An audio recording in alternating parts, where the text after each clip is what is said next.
At sa Cebu, sa 101.9 tayo. Guys, sa Cagayan de Oro naman po ay 101.5. Sa Ormoc, sa 99.9 FM Green Radio. At B107.9 naman sa mga taga-Tacloban. Okay. Alright. Sa mga taga-Baguio, Bacolod, Jensan at ibang bahagi po ng Pilipinas, tayo po ay hindi lamang madidinig kundi mapapanood pa sa True TV Channel 19 kung kayo po ay may signal. Okay, Lunes hanggang Biyernes po madidinig ang programa natin alas 10 ng umaga hanggang alas 12 po ng tanghali. Kung bitin ka pa rin, meron po replays Sabado alas 11, Paglinggo alas 10 po ng umaga mga kapatid. Pero pagpatak ng 9:45 ng gabi ng Sabado at Linggo, aba, tayo po ay magtatakutan. Talagang kilabot ang aming mararamdaman. Kailang ma-replace po natin ng 9:45 ng Saturdays and Sunday nights ay mga horror at mga fantasy, mga kwento, mga suspense. Saan ka pa? Diba? Dito ka na. Dito ka na mga... Yan. Alright mga kapatid, sa programa natin na Sana Lord ang Pamagat. Alright, pagpapatuloy ko ng ating kwento. Kalayaan. Yan ang sigaw at pagdiriwang ng loob ni Richard sa kanilang paglipat, kasama of course ang kanyang misis sa si Ella, sa kanilang bagong tahanan. Wala siyang pakialam kahit magbayad pa sila ng renta, kahit sila yung mangutahan. At least wala nang biyenan para siya ay husgahan at bungangaan. Kahit kailan, kahit pwede siyang matulog. Kahit kailan, kahit saang sulok ay pwede silang maglambotsingan ng kanyang misis. Dahil sarili lang espasyo ay walang sino man ang maaari siyang husgahan. Two bitches in a tub. Pero matutuklasan ng mag-asawang ito na mapalad pala silang magkaroon din ng napakabait na kapitbahay.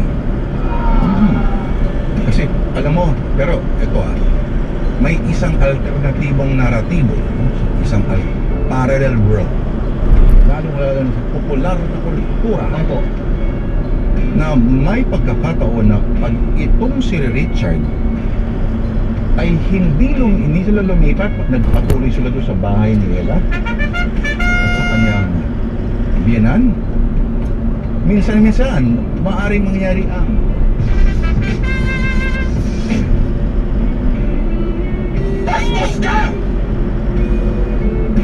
kung nagets niyo yun, bawas-bawasan ang panonood ng mga bagay-bagay na hindi magbibigay sa iyo ng ritual. What are you doing, step bro? Anyway, mga kapatid, nalaman na mag-asawa na buti na lang din, mabait yung kapitbahay namin. Napakabait. At nagkataon na dati lang palang model na single mother. Si Kate ang kanyang pangalan. Turns out, si Kate ay isang MILF. May isang lovely female.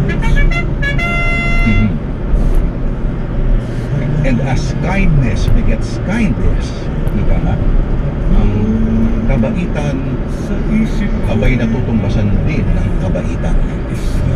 Pero mula noon ay hinangad lalo na ni Richard na iparamdam sa kapitbahay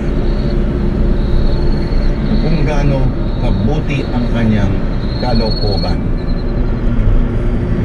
Sa oras ko na 10:59, patuloy ko natin pakinggan ang Pok na Kwento sa unang Miyerkules ng 2025 dito po sa Sada Lord.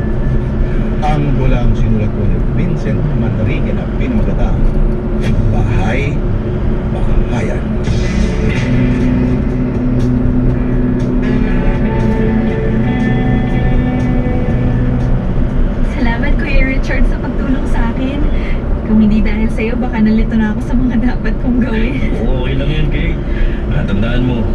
bahay tayo rito. Sino ba magtutulungan kundi tayo-tayo lang din, di ba? Oh, baby, okay ka na? Hindi ka na ba iiyak, ha? Oh, chuy. Umingiti na siya ngayon, oh. Hindi ko alam, Kuya Richard, na mahilig ka pala mag-alaga ng bata. Dapat siguro mag-anak na rin kayo ng misis mo. Kakakasal lang naman namin, pero balak na rin namin mag-anak. Pero habang wala pa, makikialaga muna ako sa baby mo. Pag may libreng oras ako, tutulungan kita sa pag-aalaga. Kung okay lang naman sa'yo. Style mo. Totoo ba? I mean, hindi mo Style mo. nakakahiya? Baka magalit ang misis mo pag ginawa kitang yayo ng anak ko. Makulit kasi yan at hilig lagi na binubuhat. Kung hindi, siguradong iiyak nang iiyak. Ako, Sela, magagalit? Hindi.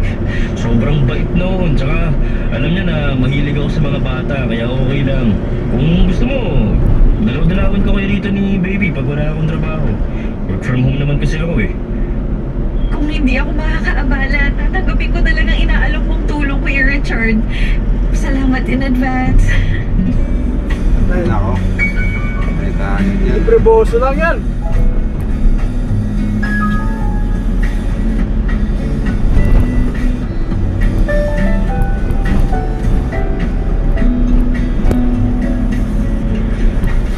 Sorry, Mana. Hindi ko na malayan na ako na pala. Nakatulog kasi ako eh. Ikaw pa talaga nagluto ng ulam. Okay lang, Mahal. Alam ko naman na pagod ka rin sa trabaho mo eh. Tsaka gusto kong magluto ngayon ng sinigang na maraming gulay. Amoy pa lang, masarap na.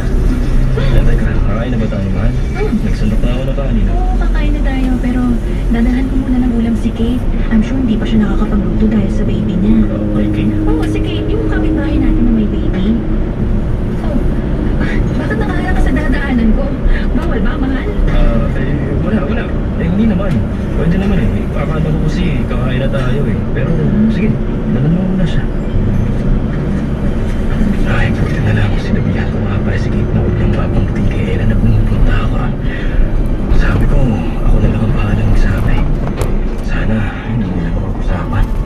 Kundi, baka hindi na ako makatambay sa kabilang unit. At baka hindi ko na masilayan ang nakakaakit na katawan ni Kate.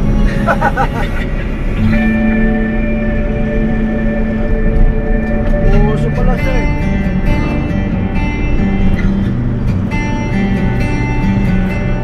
Hindi pa siya kung dito sa misis niya talaga, no? Nakakasal lang nila yan. Gusto naman. Habang tumatagal, lalo kang nagiging blooming, ha? Ganyan ba ang nagagawa na nakabukod na ng tirahan, ha?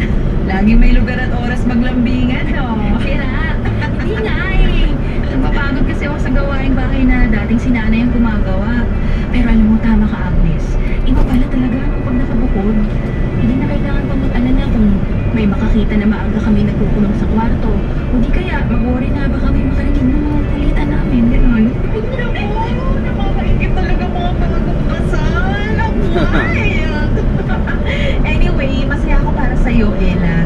Sana ay magtuloy-tuloy na ang maganda niyang pagsasama ni Richard. At sana magkaroon na rin kayo ng mga chikiting. Oo, sana nga eh. Okay din na may bata sa bahay, di ba? Nakaka-good vibes. Alam mo, pag naririnig ko nga yung baby doon sa kabilang unit, parang nakakaingit din magka-baby. Yung asawa ko pa naman, mahilig sa mga bata. Nako.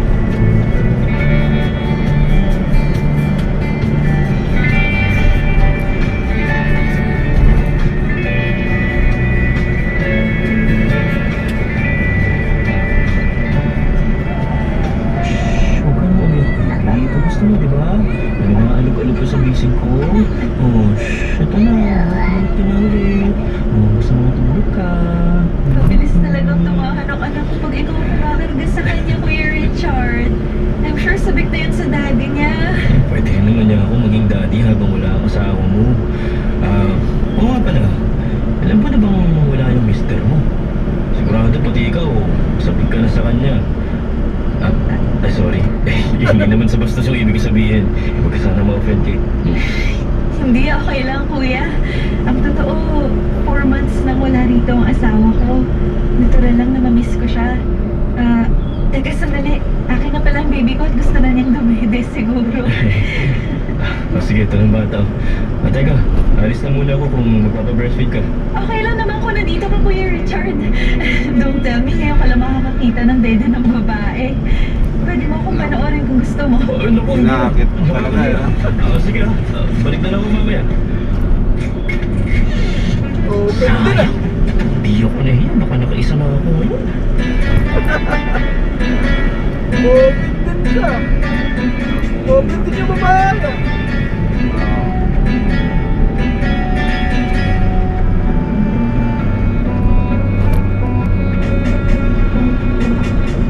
Buti naman na, napadalaw kayo, no? Ano pong masasabi niyo dito sa lugar namin? Malinis naman po, tahimik, di ba? Oo.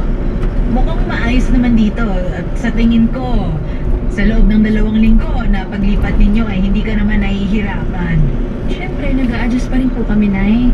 Spoiled ako sa inyo sa bahay natin na parang isang prinsesa. Kaya namimiss ko rin po kayo. Thank you po, dinalaw niyo kami dito ni Richard. Sus! Pinilit lang ako ng tatay mo na bisitahin ka at dalhan ng mga kakanin. Ikaw lang talaga ang ipinunta ko rito at hindi ang asawa mong batugan. Ay naman, hindi po batugan si Richard. Okay? Nagkataon lang po na gabi-gabi lagi yung shift niya sa trabaho nila. Tsaka work from home po siya, laging nasa bahay. Hindi naman ibig sabihin tamad siya.